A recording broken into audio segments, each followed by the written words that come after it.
Fala comigo, concurseiro, concurseira, você que está estudando a Lei de Introdução às Normas do Direito Brasileiro, nossa LINDB, Lei de número 4.657 de 1942. Bom, essa é a parte 2 do nosso vídeo. Você que não viu a parte 1, te recomendo começar por ela. Nós já passamos aí do artigo 1º até o artigo 10 dessa lei. Só recapitulando aqui, às vezes você que vai assistir esse vídeo a partir desse ponto, né, da parte 2, qual que é a nossa proposta aqui? Bom, vamos fazer uma leitura do conteúdo. Essa leitura, ela tem como base as provas, a forma de cobrança da Polícia Militar de Minas Gerais, tanto no concurso soldado quanto no concurso oficial, tanto quanto os concursos internos também da Polícia Militar. Quem não segue ainda, vai lá seguir @o Johnny Gervásio no Instagram, @estudecards no Instagram. Quem não me conhece, né? Meu nome é Johnny, sou sargento da Polícia Militar hoje, sou criador da plataforma StudeCards, uma plataforma que ajuda as pessoas a estudar através de flashcards. É um formato de cobrança do conteúdo através de questões certo e errado, e como se fosse realmente um card, onde você tem a frente do card com a pergunta e o verso dele com a resposta. Tem tudo isso pronto lá de diversas leis, inclusive da LINDB, para você que está estudando aí para provas e concursos. Lembrando, nossa proposta aqui é fazer uma leitura comentada do conteúdo, tá? Então, nossa proposta é fazer essa leitura comentada. Lembrando que eu não sou bacharel em Direito, então, às vezes, você que é bacharel em Direito, alguma pergunta, alguma situação que surgir aqui, talvez você tenha mais até propriedade do que eu para explicar aquele termo específico, aquela situação específica. Mas, como eu disse, né, eu tive aí a boa colocação que tive na PM, as boas colocações, né, tanto concurso para soldado, sargento, fiz 39 questões de 40 no EAP, e por incrível que pareça, eu nunca errei nessas provas, né, que eu fiz a eficiência, tive a eficiência maior, eu nunca errei nelas questões de direito. Nunca errei nelas questões de direito. Por quê? Aí eu tenho uma teoria. Eu acredito que, por eu não ter estudado direito, eu não fico enviesado com algumas resoluções ou jurisprudências ou doutrinas. Então, eu trabalho com a ideia de memorizar e entender o básico ali da lei seca, da lei propriamente dita. Foi o que eu disse no outro vídeo. Por mais que eu não tenha errado nenhuma questão nessas provas que eu tive boa eficiência da matéria de direito, porque a pessoa já pode falar assim, poxa, mas como que ele fez 39 de 40 sem errar questões? Por isso eu fui bem específico. As de direito, via de regra, eu não erro nas provas, porque eu consigo pegar o jeito que eles vão fazer a pegadinha, consigo memorizar ali os detalhes e entender o básico da lei. Quando eu falo memorizar, eu trabalho muito com ferramentas de memorização, técnica de associação simples, associação composta, palácio da memória. Eu uso muito esse tipo de técnica. E, associada a isso, eu entendo que a gente tem que aprender o conteúdo à medida que vai memorizando. É tudo meio que junto. A nossa memória salva aquilo que a gente aprende e aquilo que a gente decora. Não são coisas diferentes. Tudo vai estar armazenado no nosso cérebro de alguma forma. Tá certo? Mas eu citei, né, que por mais que o juridiquês, essa linguagem do direito, por mais que ela não seja comum a todos nós, é importante aprender aí alguns termos, e tem uma regra dos grandes estudiosos da memória, né, estudiosos da memorização, que eles falam que quando você entra ali em um novo terreno de memorização, de conhecimento, de aprendizagem, você precisa ter ali, via de regra, pelo menos 100 termos novos, você vai precisar aprender naquele universo novo. Então, para você que está começando no direito, te aconselho a criar um próprio glossário e ter o seu caderninho onde você vai anotar essas palavras que tem uma carga semântica que você ainda não compreende. Anota ali e vai, de vez em quando, visitando esse material. Beleza? Sem mais delongas, a nossa metodologia, só recapitulando, tudo que está na cor cinza é de uma categoria mais baixa de nível de cobrança, e esses tons aqui de laranjado vão significar um nível baixo de cobrança, médio de cobrança e um nível alto de cobrança no grifo do nosso material, beleza? Então vamos avançar, fizemos já a leitura no primeiro vídeo até o artigo 10 e vamos agora para o artigo 11, beleza? Tomar uma água. Prepara o seu material, a proposta aqui é que você faça a leitura junto com a minha leitura, beleza? A nossa proposta é que você consiga acompanhar no seu material essa leitura e que eu te ajude a ir esclarecendo aqui com algum comentário, ou até a proposta também do material é que você ouça, às vezes no trânsito, às vezes em algum momento que você não consegue, ele está fazendo um estudo ativo, que é a leitura do conteúdo, você consegue utilizar algumas janelas de tempo para estudar de forma passiva. Isso vai resolver para a sua prova? Aí a gente tem que comentar num outro vídeo, numa outra aula sobre estratégias de estudo. Eu uso isso como estratégia, mas a principal estratégia minha é esse estudo passivo? Não é. Mas bora lá. Então, sem mais delongas, artigo 11. Devido à cor dele aqui, os senhores já notaram que não é tão cobrado em prova, beleza?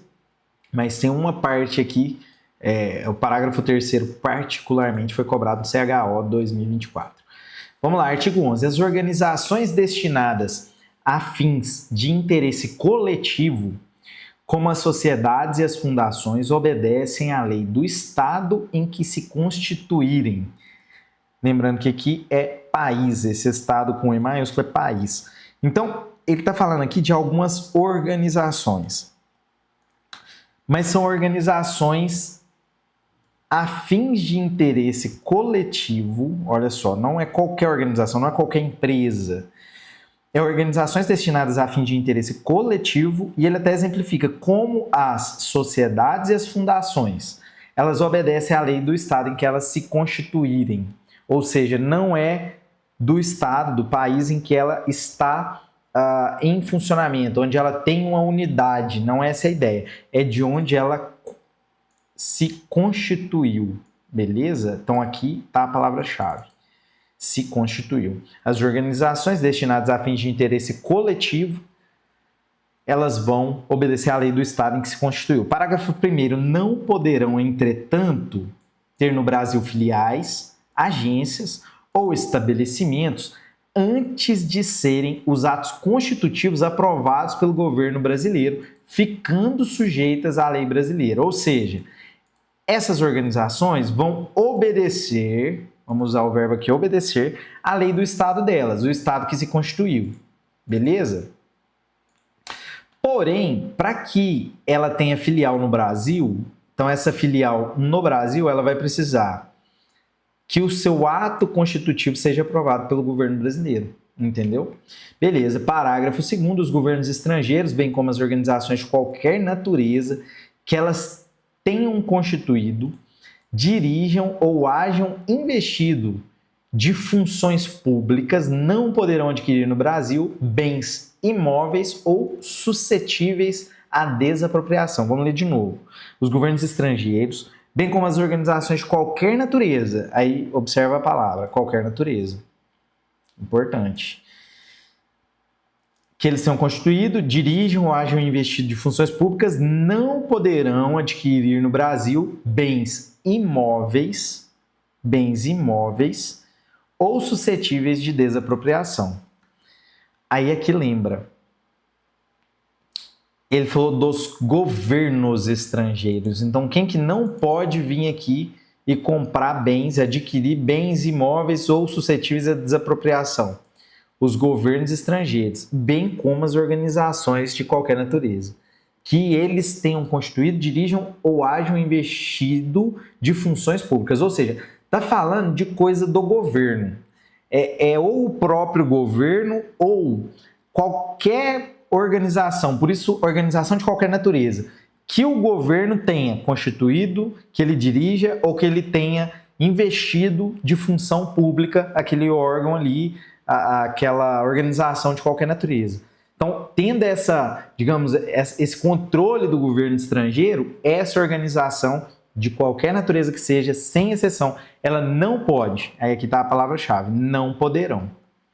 Não poderão, essa palavra é a palavra-chave, principalmente a PM de Minas, outras bancas também que trabalham mais com literalidade de lei, com certeza vão usar dessas terminologias fortes, que são deverá, poderá, são palavras que são fáceis de fazer pegadinha na hora da prova. Então, os governos estrangeiros não poderão adquirir bens imóveis ou suscetíveis à desapropriação, beleza?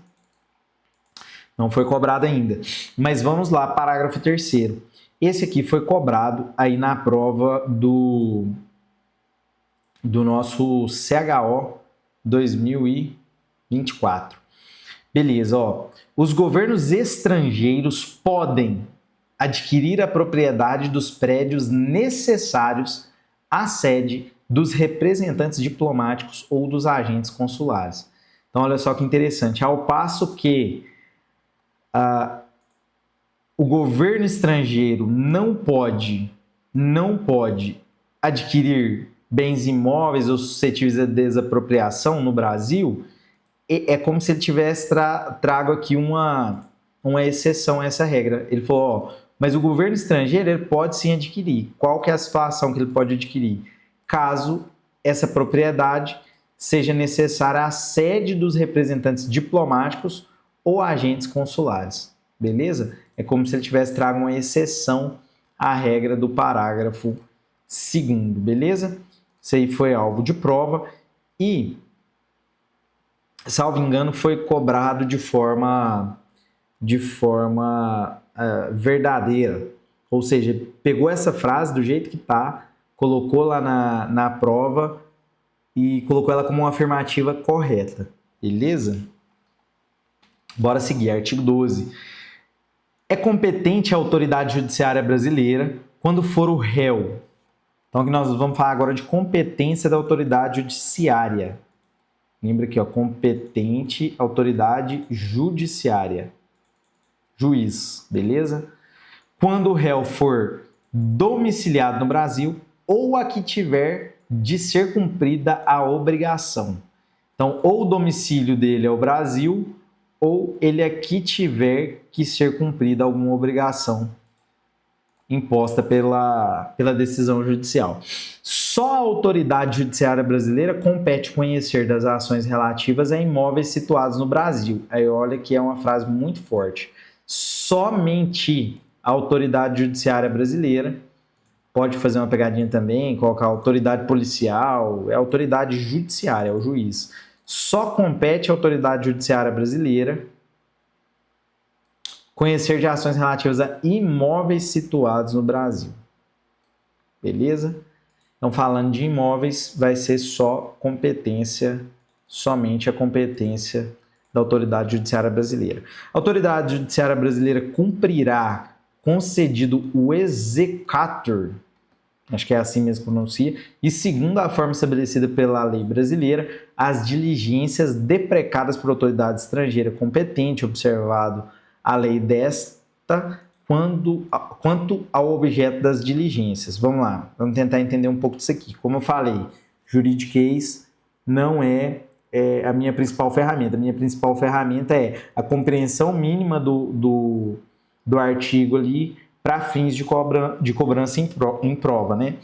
A diligência deprecada significa que alguma outra autoridade com outra jurisprudência, com responsabilidade territorial em outro lugar, mandou para a autoridade judiciária brasileira cumprir aquela diligência, certo? Cumprir aquele ato. Eu preciso ouvir uma testemunha que está no Brasil e é um juiz lá de outro país, país está precisando dessa audição de uma testemunha aqui no Brasil. Esse juiz de lá pode trazer essa demanda para o juiz brasileiro. Mas aí o que aqui fala? Que a autoridade judiciária brasileira cumprirá segundo a forma estabelecida pela lei brasileira. Porém, as diligências deprecadas por autoridade estrangeira competente, porém ele vai ter que fazer isso aqui, ó, observando a lei desta. Ou seja, ele vai observar a lei da autoridade estrangeira quanto a um ponto específico, quanto ao objeto das diligências. Entendeu? Esse desta, ele significa, ele está se remetendo ao termo aqui, autoridade estrangeira. Então, as diligências deprecadas por autoridade estrangeira competente. Então, o juiz cumprirá. Vamos eliminar essa vírgula aqui, ó, que isso aqui é uma explicação, né? Vamos eliminar só para facilitar. Ó. A autoridade judiciária brasileira cumprirá as diligências deprecadas por autoridade estrangeira competente, observando a lei desta, ou seja, da autoridade estrangeira, quanto ao objeto das diligências. Vou voltar aqui o texto, mas só para facilitar o entendimento. Não foi alvo de prova ainda, o que cobrou-se em prova foi o caput do artigo 12, que é competente a autoridade judiciária brasileira quando o réu for domiciliado no Brasil ou aqui tiver que cumprir alguma obrigação. Então, quando que vai ser competente a autoridade judiciária brasileira? Em duas hipóteses. Em duas hipóteses. Quando o réu for domiciliado aqui no Brasil ou quando ele tem que cumprir aqui a obrigação. Beleza? Bora para o artigo 13.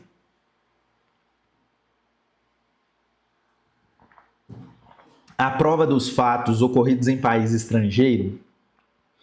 Então, estamos falando de prova.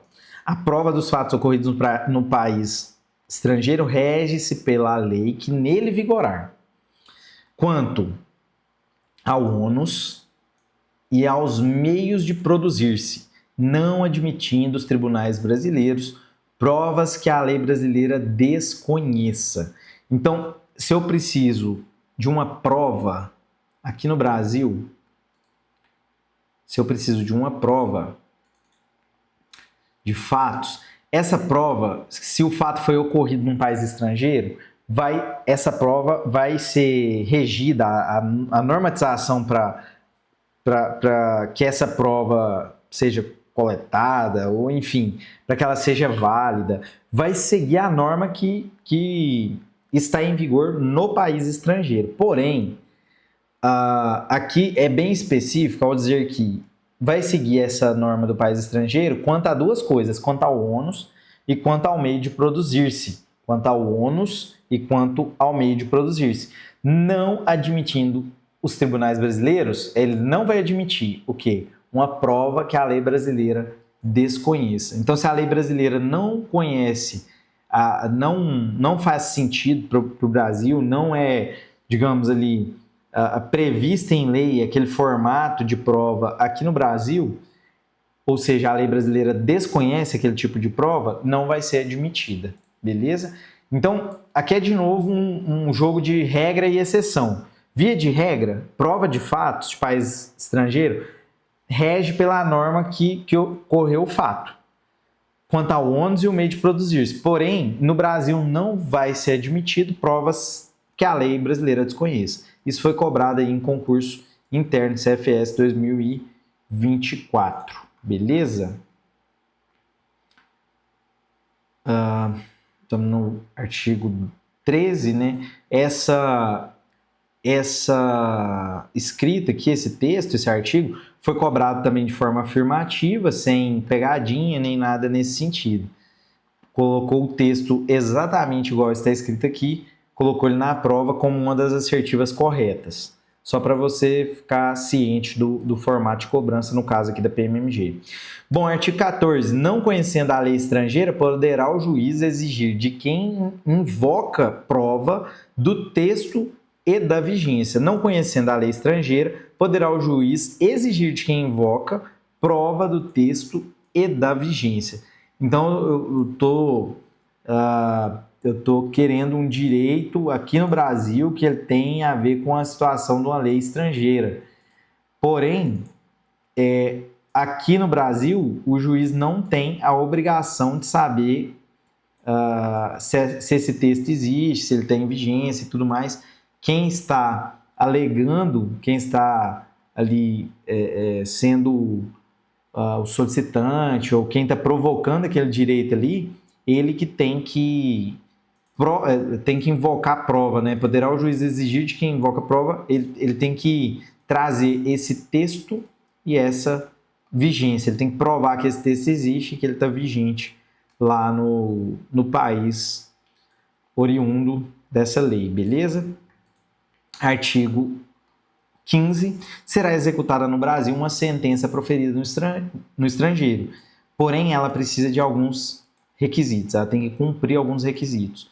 Então, eu tive uma sentença lá num país estrangeiro e ela tem que ser cumprida no Brasil.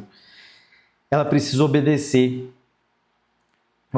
a alguns requisitos. E aqui é importante saber, é importante pensar que isso aqui pode ser alvo de prova, foi alvo de prova aí de concursos internos, pode ser também de concursos públicos.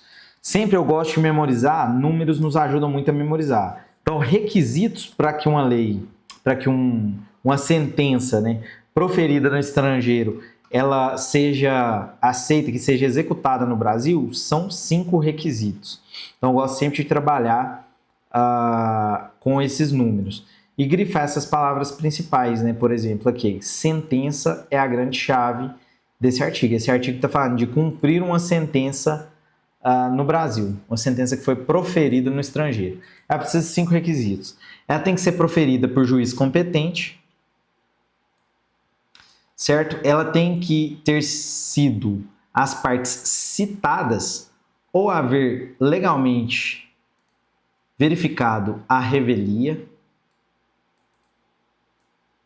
Se você não sabe o que significa isso, consulta aí, tá?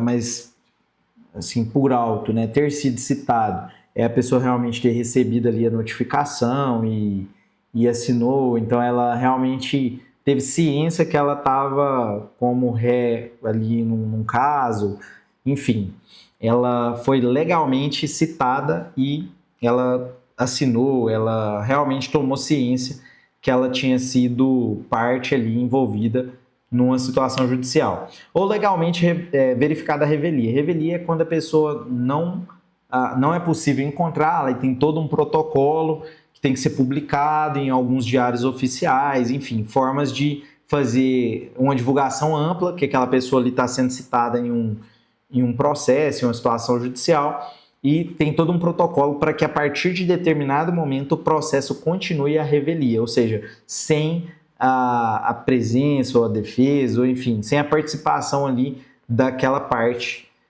que teria que ter sido citada, né? Basicamente é isso. Como eu falei, eu pego o básico da compreensão do direito só para fim de compreender o conteúdo e avançar no entendimento. E descobrir como que a PM, ou enfim, como que a banca pode brincar com esses termos para tentar me confundir. Então, beleza. Então, primeiro critério, juiz competente. A segunda parte, segundo critério, né? As partes têm que ter sido citadas ou tem que ser verificado legalmente a revelia. Ter passado em julgado e estar revestida das formalidades necessárias para execução no lugar em que foi proferida. Então, vou ler novamente. Ter passado em julgado e estar revestida das formalidades necessárias para execução no lugar em que foi proferida. Então, tem uma sentença lá nos Estados Unidos para ser cumprida aqui no Brasil. Ela tem que ter sido passada em julgado. E ela tem que estar revestida das formalidades necessárias para sua execução no lugar em que foi proferida. Então, ela tem que estar em condições de ser cumprida todas as formalidades necessárias para ser cumprida lá no local que ela foi proferida, tá bom? É isso que a linha C está falando para nós. D. Estar traduzida por intérprete autorizado. Ter sido homologada pelo STF. Aqui não cabe a nós imaginar, isso aqui foi delegado, não é mais o STF, enfim.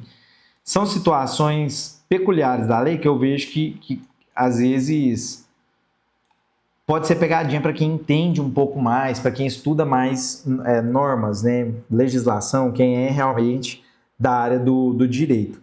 Meu caso, como eu estudo, como eu falei para os senhores, para marcar o X no lugar correto, para não me enrolar nas questões de direito, eu trabalho entendendo o que está aqui na norma de forma básica, o mínimo para marcar o X no lugar correto, e eu utilizo das ferramentas para entender e memorizar o máximo que eu conseguir dessas coisas que são novas. Por exemplo, aqui tem alguns itens que podem ser novos para você que está começando a estudar matérias de direito. Mas o que você tem que entender? Para que uma sentença estrangeira seja executada no Brasil, ela foi proferida lá no estrangeiro, ela vai ser executada no Brasil. Ela tem 5 requisitos. O juiz tem que ser competente, as partes têm que ter sido citadas ou tem que ter verificado legalmente a revelia, tem que ter passado em julgado com todas as formalidades para que faça essa execução da sentença lá no país em que foi proferido. Isso aqui pode ser uma pegadinha, não é no Brasil, é no país em que foi, no lugar em que foi proferida. Quarto, não menos importante, ela tem que ter sido traduzida, e olha aqui, por intérprete autorizado. Olha a palavra que está aqui, ó, intérprete autorizado. Isso aqui pode ser alvo de pegadinha. Intérprete, enfim, qualquer outra palavra que não seja autorizado. Intérprete concursado, intérprete, enfim, qualquer outro termo aqui pode te confundir. E por último, ter sido homologado pelo Supremo Tribunal Federal, nosso STF, beleza? Vamos dar sequência. Artigo 16. A cor dele é um artigo que nunca foi cobrado em provas ou concursos da PM de Minas. Mas vamos lá. Quando nos termos dos artigos precedentes se houver de aplicar a lei estrangeira, ter-se-á em vista a disposição desta, sem considerar-se qualquer remissão por ela feita a outra lei.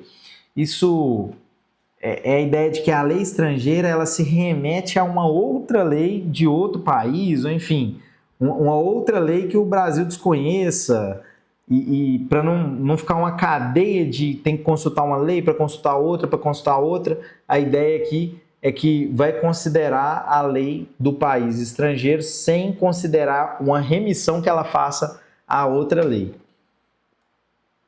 Beleza, artigo 17. As leis, atos e sentenças de outro país, bem como quaisquer declarações de vontade, não terão eficácia no Brasil quando ofenderem a soberania nacional, a ordem pública e os bons costumes. Isso aqui já caiu em algumas provas, eu acho que até a cor dele aqui não ficou muito boa não, podemos colocar uma cor um pouquinho mais forte, né? Ele tem uma importância, esse artigo 17. Então, aqui ele está falando, aqui nós falamos sentença, para uma sentença ser executada no Brasil. E aqui ele vai falar o seguinte, ó, tem aqueles requisitos lá, mas se uma lei, ato e sentença de outro país, e olha só a palavra que ele usou aqui, olha que interessante, ou qualquer outra declaração de vontade, bem como quaisquer declarações de vontade desse outro país, olha que interessante esse termo, declarações de vontade, elas não vão ter eficácia no Brasil. Quando ela ofender, quando essa lei, ato, sentença ou qualquer declaração de vontade, quando eles ofenderem 3 coisas: soberania nacional, ordem pública e bons costumes. Soberania, ordem e bons costumes. Então eu tenho S de soberania, ordem e eu tenho bons costumes. Vamos pegar só a letra B.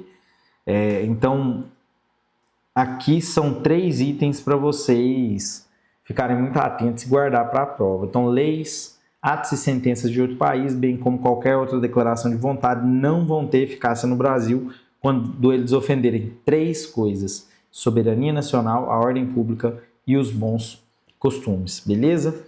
Questão de prova aí. Vamos avançar, artigo 18. Artigo 18. Vamos lá. Artigo 18 nunca foi cobrado em prova, nem o 19. beleza? Mas vamos neles. Tratando-se de brasileiros, são competentes as autoridades consulares brasileiras para lhes celebrar o casamento. Então aqui o tema é casamento.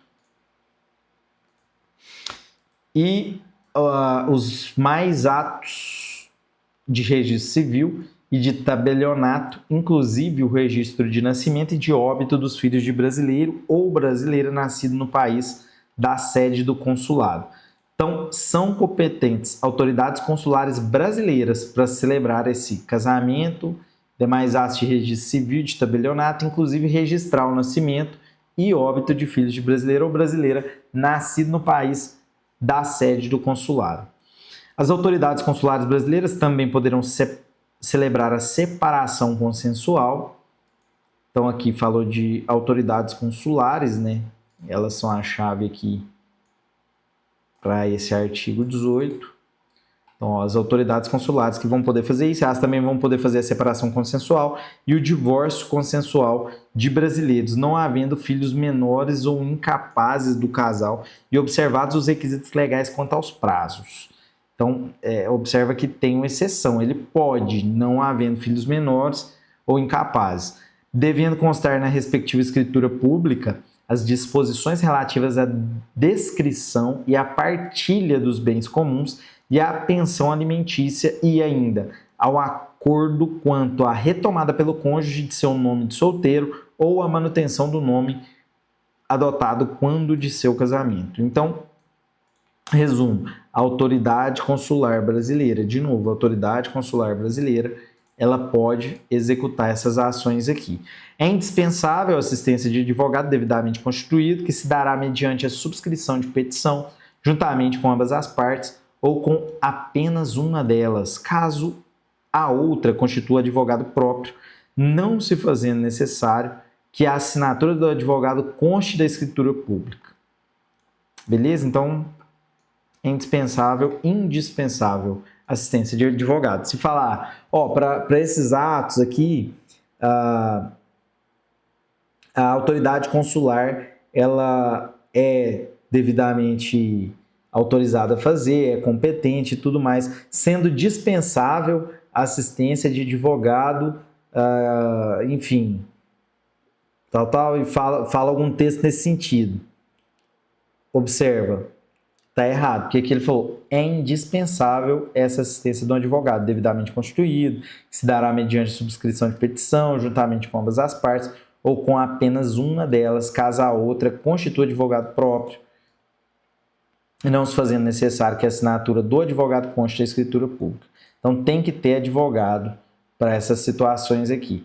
Artigo 19. Reputam-se válidos todos os atos indicados no artigo anterior e celebrados pelos cônsules brasileiros na vigência do Decreto-Lei 4657, que é a LINDB, desde que satisfaçam todos os requisitos legais. Beleza. No caso em que a celebração desses atos tiver sido recusada pelas autoridades consulares, com fundamento no artigo 18 do mesmo decreto-lei,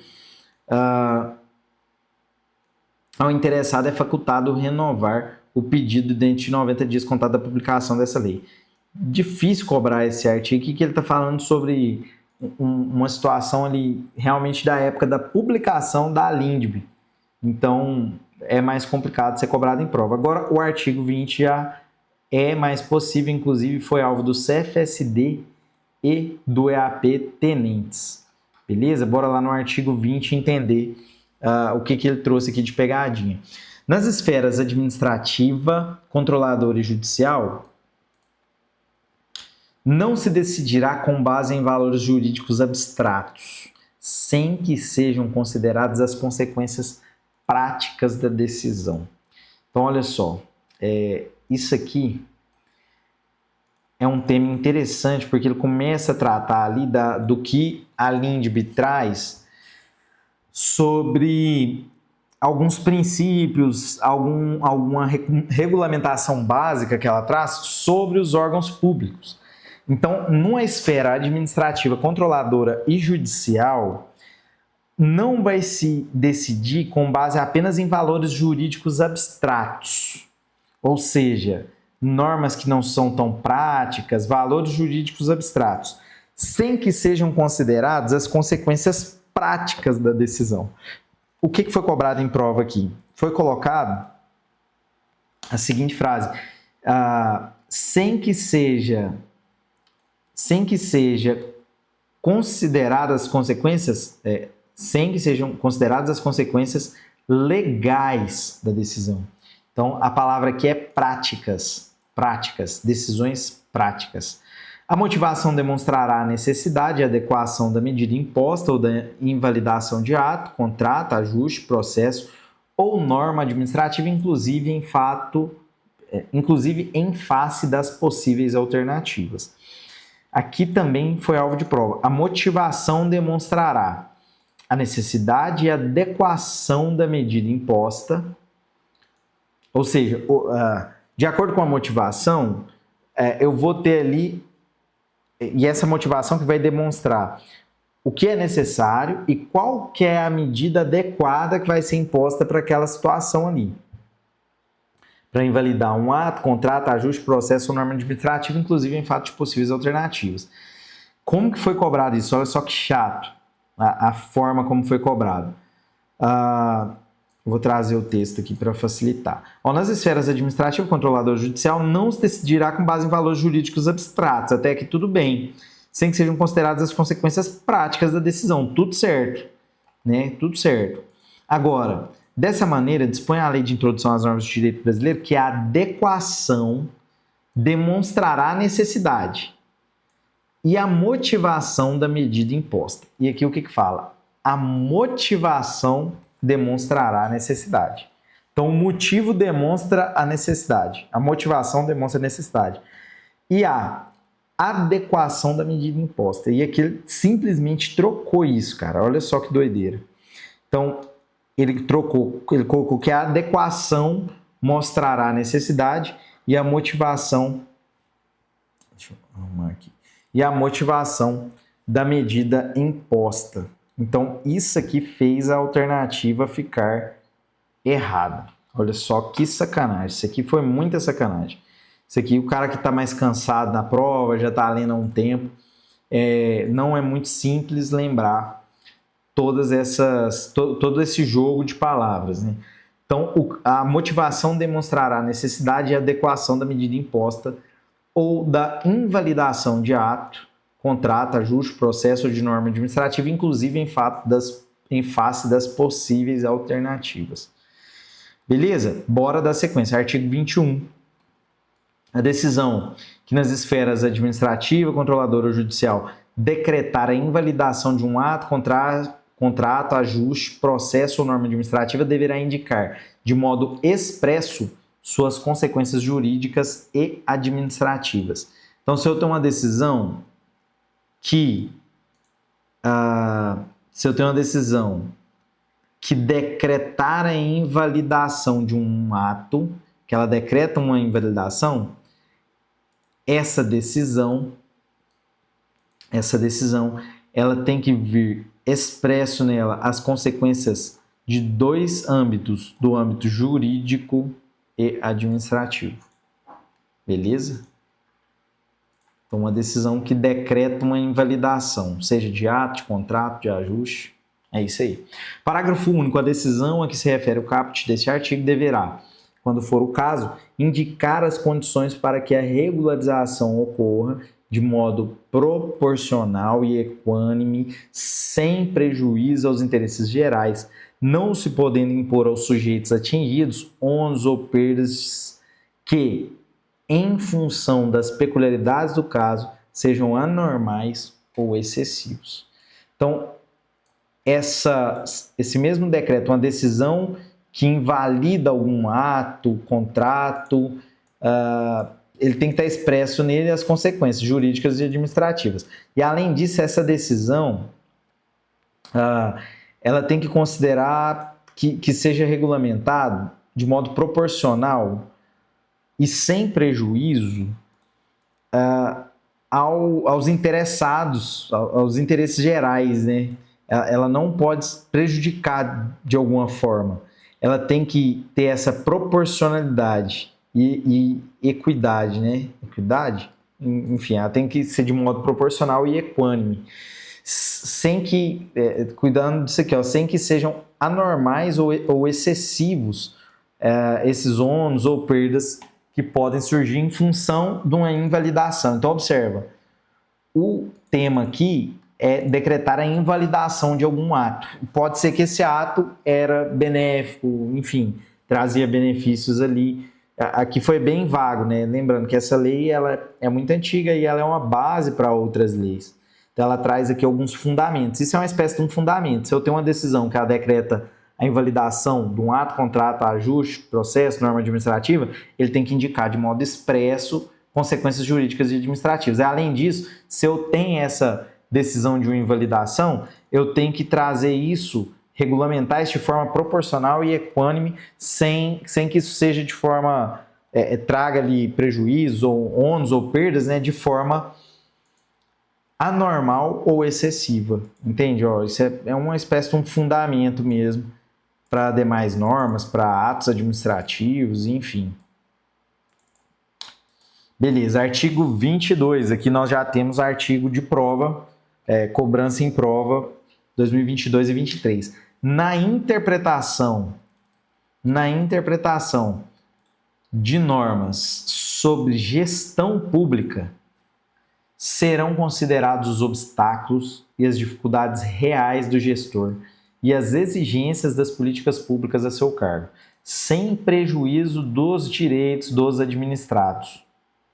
Ou seja, eu tenho que observar na hora de fazer uma interpretação de uma norma de gestão pública, eu tenho que observar isso aqui, ó, obstáculos e dificuldades reais do gestor e as exigências das políticas públicas a seu cargo, sem prejuízo dos direitos dos administrados. Isso aqui caiu em prova, salvo engano, deixa eu verificar se é isso mesmo, cobrou de forma afirmativa, sem pegadinha. Alguns desses trechos mais complexos, a prova, principalmente falando da PM de Minas, ela já cobrou, só que ela cobra de forma afirmativa, para saber se você leu, se você conseguiu pegar ali o básico desse artigo. Beleza? Parágrafo 1º. Em decisão sobre regularidade de conduta ou validade de ato, contrato, ajuste, processo ou norma administrativa, serão consideradas as circunstâncias práticas que houverem imposto, limitado ou condicionado à ação de um agente. Então, se eu tenho uma decisão sobre regularidade de conduta ou validade de um ato, contrato, etc., eu vou considerar circunstâncias práticas que houverem imposto, limitado ou condicionado à ação do agente. Vou observar, vou considerar circunstâncias práticas. Circunstâncias teóricas, circunstâncias legais, está tudo errado. Circunstâncias práticas. E lembrando que nós estamos falando de uma decisão sobre regularidade de conduta ou validade de ato. Entendeu? Beleza, parágrafo 2º. Na aplicação de sanções, que já não estamos falando mais de uma decisão sobre regularidade de conduta ou validade de ato, eu estou falando de sanção. Na aplicação de sanção, serão considerados a natureza, olha que interessante, a natureza e a gravidade da infração cometida. Os danos que dela provierem para a administração pública. Então, eu vou observar gravidade e a natureza da infração. Vou observar também os danos que ela trouxe para a administração pública. Eu vou observar também outra coisa: circunstâncias agravantes, circunstâncias atenuantes e os antecedentes do agente. Isso aqui tudo, para quem já é militar, são princípios, são fundamentos que já estão nas nossas normas, principalmente no nosso código de ética. Tem lá uma referência de um trecho até do código de ética que é bem similar a isso aqui, e a gente percebe lá que tem os artigos que vão tratar das agravantes, das atenuantes, vai considerar os antecedentes em algumas situações. Então aqui, para eu sancionar, ou seja, para eu trazer uma punição, né, trazer uma sanção, eu vou considerar a natureza e a gravidade da infração cometida, vou trazer os danos que realmente trouxe a administração pública e vou observar circunstância agravante, circunstância atenuante e um sexto elemento, os antecedentes do agente. As sanções aplicadas ao agente serão levadas em conta na dosimetria das demais sanções de mesma natureza e relativas ao mesmo fato. Nós temos já a normatização interna da PM que trata disso também. Em algumas situações, se comete mais de uma transgressão, uma vai ser considerado uma causa de aumento ali da sanção, enfim.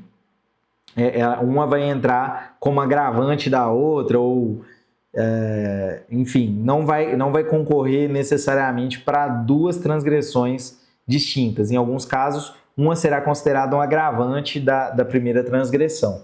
Isso nós temos nos códigos internos aí da PM. Então, relembrando, as sanções aplicadas ao agente serão levadas em conta na dosimetria, ou seja, na dosimetria seria na dose, né, ali da sanção, na dose da pena, vamos assim usar esse termo, das demais sanções de mesma natureza e relativas ao mesmo fato. Então, observa que está falando aqui, para quem é militar já, é a situação do militar que apresenta para o serviço barbudo e com fardamento não em condições, né?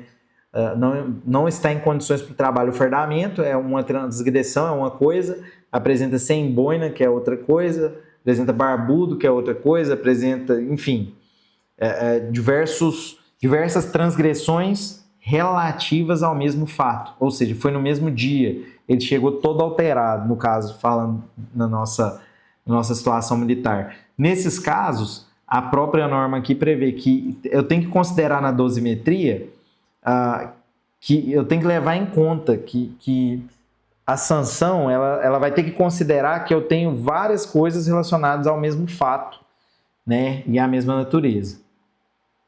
Então, beleza. Dito isso, artigo 23, e aqui a gente entra num bloco. Eu vou até tomar água antes de ler ele. Então, nós vamos entrar no bloco do artigo 23, 24, o 25 foi vetado, então o 26 e o artigo 27. São 4 artigos, né? 4 artigos que nunca foram cobrados em provas da PM. Então, assim, a gente vai passar mais rápido. Por eles, vamos só realmente fazer a leitura. Beleza? Artigo 23. A decisão administrativa, controladora ou judicial. Observa que essas 3 palavras estão sempre juntas, né? Então, quando eu vou analisar, eu tento pensar uma decisão. Então, a decisão administrativa, controladora ou judicial que estabelecer interpretação ou orientação nova sobre norma de conteúdo indeterminado, impondo novo dever ou novo condicionamento de direito, deverá prever um regime de transição. Observa a palavra deverá. Deverá prever um regime de transição quando indispensável para que o novo dever ou condicionamento de direito seja cumprido de modo proporcional, equânime e eficiente, sem prejuízo aos interesses gerais. Então, eu tenho uma decisão administrativa, controladora, ou uma decisão judicial, que ela estabelece uma interpretação nova sobre algum direito, ou ela condiciona algum direito. Deverá, essa palavra é chave, deverá haver, para que isso entre em vigor, para que isso passe a vigorar, né, tem que haver aí uma forma disso ser aplicado de transição. Tem que haver um regime de transição, que ele tem que ser proporcional, equânime e eficiente, sem prejuízo aos interesses gerais. Artigo 24, a revisão. E aqui, tá vendo, já é outro tema. Aqui nós falamos de uma decisão que ela traz uma orientação nova ou um novo conteúdo, né? Aqui agora nós já vamos falar de uma revisão.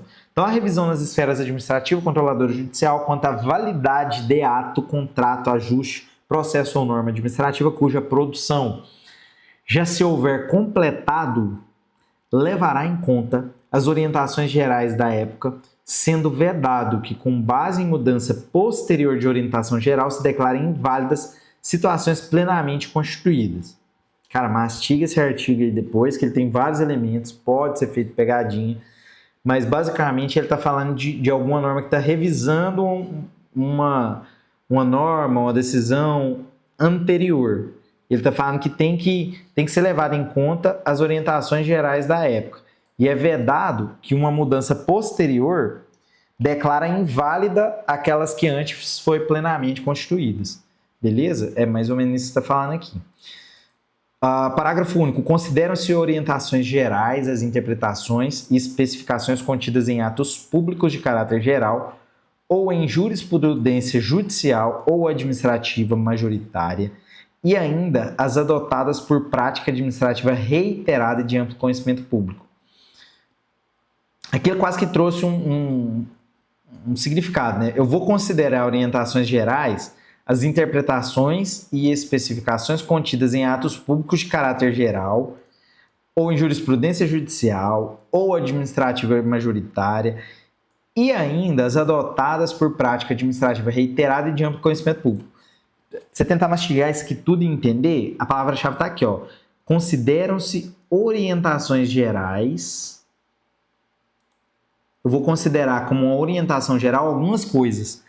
Interpretações, consideram-se orientações gerais, as interpretações e especificações contidas em atos públicos de caráter geral, ou numa jurisprudência judicial, ou administrativa majoritária, e ainda as adotadas como prática administrativa reiterada de amplo conhecimento público. Então, tudo isso aqui, todos esses elementos vão ser considerados orientações gerais. Tá? E por que ele explicou isso aqui? Porque aqui ele trouxe esse termo, ó, orientações gerais. Então ele teve que explicar o que é uma orientação geral. Então eu vou considerar para fins dessa revisão tudo isso que eu falei, interpretação e especificação contida em ato público de caráter geral, jurisprudência judicial ou administrativa majoritária, todos esses elementos que ele trouxe aqui que são basicamente são entendimentos, seja do juiz, seja da administração, ele está falando que tudo isso aqui é considerado orientação geral. E isso vai servir de base para o entendimento dessa revisão contida no artigo 24. Artigo 25 foi vetado, artigo 26, para eliminar irregularidade. Então aqui eu estou falando de eliminar irregularidade, incerteza jurídica ou situação contenciosa na aplicação do direito público, inclusive no caso de expedição de licença, a autoridade administrativa poderá, após oitiva do órgão jurídico, e quando for o caso, após realização de consulta pública e presentes razões de relevante interesse geral, celebrar compromisso com os interessados, observar a legislação aplicável, o qual só produzirá efeitos a partir de sua publicação oficial. Cara, aqui tá falando que, para eu eliminar uma irregularidade, uma incerteza jurídica, uma situação contenciosa na aplicação do direito público, ele vai falar, pode ser até na aplicação, pode ser até numa licença. Ele traz aqui, a autoridade administrativa poderá. A chave está aqui para compreensão. Para eu eliminar uma irregularidade, a autoridade administrativa ela pode, após oitiva do órgão jurídico, e quando for o caso, após realizar uma consulta pública e presentes razões de relevante interesse geral, ela pode fazer isso aqui, celebrar compromisso com os interessados, observar a legislação aplicável, o qual só produzirá efeitos a partir de sua publicação oficial. Na prática, cara, não sei te explicar como que isso aqui poderia ser cobrado em prova, porque já vai num âmbito ali de direito administrativo muito mais pesado. Por isso eu vejo que são artigos que não estão no escopo assim, de cobrança de provas mais básicas, que não cobram um direito mais pesado, como é o caso aqui da PMMG.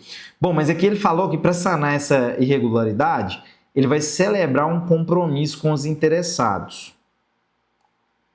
Aí ele vem e vai explicar esse compromisso. Observa que diversos parágrafos eles explicam o que está no artigo, né? Interessante. Mas esse compromisso, ele vai ter algumas situações. Aqui ele trouxe quatro incisos, né? Então, primeiro, ele vai buscar uma solução jurídica proporcional, equânime, eficiente e compatível com os interesses gerais. Esse compromisso tem que buscar isso. Esse compromisso ele não pode conferir desoneração permanente de dever ou condicionamento de direito reconhecidos por orientação geral. E por último, ele não deverá, olha que interessante, ele buscará, ele não poderá e agora ele deverá. Olha que jogo de palavras. Ele deverá prever com clareza as obrigações das partes, o prazo para o seu cumprimento e as sanções aplicáveis em caso de descumprimento. Beleza? Artigo 27, a decisão do processo. Aqui nós estamos falando de uma decisão de processo. A decisão do processo nas esferas administrativa, controladora e judicial poderá impor compensação por benefícios indevidos ou prejuízos anormais ou injustos resultantes do processo ou da conduta dos envolvidos. Parágrafo 1º. A decisão sobre a compensação será motivada, ouvidas primeiramente as partes sobre seu cabimento, sua forma e, se for o caso, o seu valor. Para prevenir ou regular a compensação, poderá ser celebrado um compromisso processual entre os envolvidos. Beleza? Passamos essa etapa. Então vamos para o artigo 28, 29 e 30, os 3 últimos artigos dessa norma. Bom, artigo 28.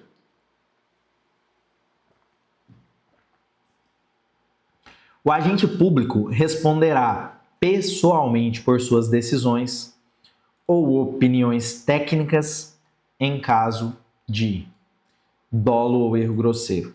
Aqui, meus amigos, nós já temos questão de prova também. Porque aqui se aplica muito aí aos concurseiros, né? Porque cabe exatamente a nós aqui essa situação. A nós que estamos buscando, no caso de vocês aí, o cargo público e nós que já somos agentes públicos. Então, o agente público ele responde pessoalmente, olha as palavras-chave. Ele responde por decisões ou opiniões técnicas. Em 2 casos, dolo, olha a palavra, ou erro grosseiro. E aqui está a grande pegadinha. Via de regra, no direito, quase sempre, para nós que somos leigos, de forma geral, vamos assim dizer, nós, quando estamos aprendendo direito, nós linkamos dois conceitos, o de dolo e o de culpa. Então, no direito, quando está estudando lá, por exemplo, direito penal, nós temos o conceito de dolo e culpa. E isso pode ser uma pegadinha, inclusive foi pegadinha, para esse artigo 28 aqui. Ele já colocou aqui, o agente público responderá pessoalmente por suas decisões ou opiniões técnicas em caso de dolo ou culpa, o que estaria incorreto. Ele também já colocou da seguinte forma: não há possibilidade do agente público responder pessoalmente por dolo ou culpa em suas ações, pois ainda que atue em desacordo com a lei, eventual responsabilização recairá sobre o Estado. Já colocaram dessa forma essa frase aqui em uma das provas, ó. Não há possibilidade do agente responder pessoalmente. E aqui o que está falando é o contrário. Há sim possibilidade, ele vai responder pessoalmente em 2 casos. E é onde a gente tem que ficar esperto. Lembra que eu sempre gosto de numerar, né? Então ele responde pessoalmente em 2 casos. O caso de dolo ou erro grosseiro. Dolo ou erro grosseiro. Anota aí, isso é importante. Artigo 29. Em qualquer órgão ou poder, a edição de atos normativos por autoridade administrativa, salvo os atos de mera organização interna, poderá ser precedido de consulta pública para manifestação de interessados, preferencialmente por meio eletrônico, o qual será considerado na decisão. Então, lembra que eu gosto muito de tirar aqui, às vezes, esses, se eu não estiver enganado, isso aqui é um aposto explicativo, mas eu gosto de tirar esses termos só para entender que essa vírgula aqui, ele só falou preferencialmente por meio eletrônico. Mas, de certa forma, resumidamente, está falando, em qualquer órgão do poder, a edição de atos normativos por uma autoridade administrativa, ela poderá ser precedida de uma consulta pública para manifestação de interessados. E essa consulta pública vai ser considerada nessa decisão. É isso que está dizendo. Mas ele falou que essa consulta pública ela tem uma característica, ela vai ser preferencialmente por meio eletrônico. E a palavra-chave aqui é poderá. Poderá. Em qualquer órgão ou poder, salvos de mera organização interna, então tem uma ressalva, mas ele pode fazer uma consulta pública para manifestação de interessados, que será considerado numa decisão. E nisso ele está falando de quando ele vai editar atos normativos. Beleza? Parágrafo 1º. A convocação conterá a minuta do ato normativo, fixará o prazo e demais condições da consulta pública, observadas as normas legais e regulamentares específicas, se houver. Parágrafo 2º foi vetado. Isso aqui foi alvo de prova e caiu de forma afirmativa. Quando eu digo de forma afirmativa, né, é aquele tipo de questão que fala assim: analise as afirmativas abaixo e marque a sequência correta. Eu tenho lá 5 frases. E abaixo delas eu tenho a frase 1, 2, 3 estão corretas, 1, 2, 5 estão corretas, 2, 3, 4 somente estão corretas. Quando eu digo que ela caiu de forma afirmativa, ela caiu nesse contexto e, além disso, ela caiu exatamente do jeito que ela está expressa na lei, sem pegadinha, sem trocadilho, nada desse tipo. Último artigo de número 30. As autoridades públicas, também um artigo cobrado, inclusive, vou comentar. As autoridades públicas devem atuar para aumentar a segurança jurídica na aplicação das normas, inclusive por meio de regulamentos, súmulas administrativas e respostas às consultas. Os instrumentos previstos no caput desse artigo terão um caráter vinculante em relação ao órgão ou entidade a que se destinam até ulterior revisão. Então, esses instrumentos, ou seja, o artigo 30, ele falou que a autoridade ela tem que atuar para aumentar a segurança jurídica na aplicação das normas. Inclusive, ela tem que decretar regulamentos, súmulas administrativas e respostas a consultas. Esses são os instrumentos que ela trouxe. Esses instrumentos, ele traz aqui, esses instrumentos, eles terão caráter vinculante, ou seja, é obrigatório em relação ao órgão ou entidade a que se destinam, até ulterior revisão. Aí que tá. Primeiro, caráter vinculante, tem que ficar esperto. Pode haver uma troca, algum trocadilho aqui para tentar tirar essa palavra literal que está aqui, caráter vinculante. Caráter vinculante tem a ver com obrigatoriedade. Então vai ser obrigatório seguir ali aquele regulamento, súmula administrativa e resposta à consulta. Não é discricionário. Discricionário seria eu tenho opção A, opção B. Não, aqui é vinculante, é obrigatório. Porém, vem essa última frasinha aqui, até ulterior revisão. Essa frase, e principalmente essa palavra aqui, entra naquele vocabulário que eu falei para os senhores, o glossário que você precisa aprender. A palavra ulterior, no direito, ela significa posterior, acontece depois. E como que isso caiu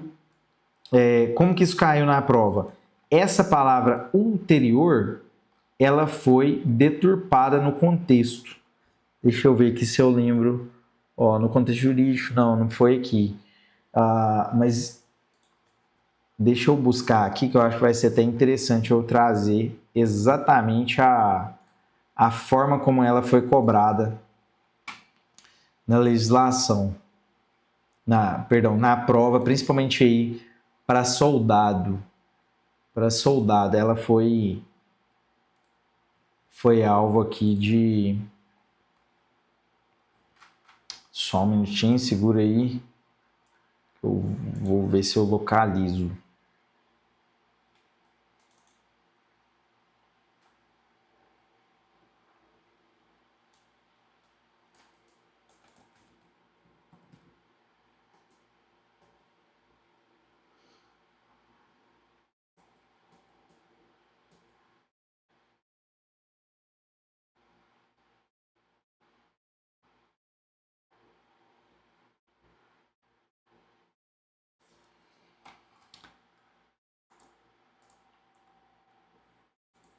Não, perfeito. Eu verifiquei aqui, ó, e ele cobrou exatamente todo esse artigo 30 com o seu parágrafo. Todo ele. E de forma afirmativa, sem pegadinha. Mas essa palavra ulterior pode derrubar, principalmente, às vezes, os senhores que possam estar iniciando aí no juridiquês, né, nessas terminologias jurídicas, pode se enrolar ali um pouco com algum desses termos. Beleza, senhores? Então aqui a gente encerra essa leitura comentada da Lindbe. Foram muitos artigos. Como eu disse, atenção aí aos principais, em artigo 1º, artigo 2º, artigo 3º, 4º, 5º, 6º. Aqui a gente tem um bloco que é muito cobrado nas provas. E depois tem aí os comentários que nós fizemos a cada etapa e pontos importantes que são cobrados. Essa reta final aqui, 28, 29 e 30, então os senhores viram também que tem sido alvo de questões recentemente. Não esquece, segue aí nossas redes sociais, @oDionyGervásio, aqui eu trato das mentorias, dos cursos que a gente tem disponíveis, vai lá para ver que curso que a gente tem disponível no momento, e no @StudyCards. No StudyCards, qual que é a proposta? Você vai conseguir fazer questões dessas matérias aqui, inclusive da Lindbe, através dos flashcards, beleza? Eu vou fazer um vídeo, foi interessante tocar nesse assunto, eu vou fazer um vídeo só fazendo flashcards aqui da Lindbe, para você até compreender e entender como é que funciona a nossa plataforma. Já observa aqui que eu vou deixar o link desse próximo vídeo, que eu vou trabalhar com algumas questões no formato de flashcard para você fixar esse conteúdo que a gente passou, beleza? Obrigado, até a próxima, tamo junto, segue em nossas redes sociais e um grande abraço, valeu!